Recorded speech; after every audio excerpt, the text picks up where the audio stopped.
Siz bilarmidingiz, qaysi urologik kasallikda uchish va attraksionlar tavsiya berilmaydi?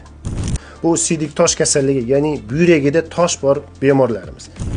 Demak, bemorlarimiz hech narsa bo'lmaganda samolyotga o'tiradilar, dam olishga ketadilar, kurort sanatoriyaga borib samolyot tushgandan siydik tosh kasalligini pristup qo'zishni boshlaydi. Ular bir hafta 10 kun dam olish o'rniga bir hafta 10 kun og'riqda qiynalib, bolnitsada yotib, obratni o'zimizga qaytib kelishadi.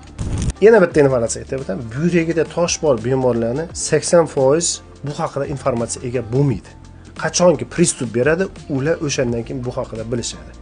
O doktor, men uni bilmagandim, men bezovta qilmasdim, qayerdan paydo bo'ldi deyishingiz mumkin.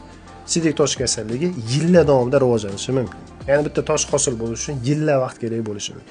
O'sha uchun maza qilib dam olmoqchimisiz?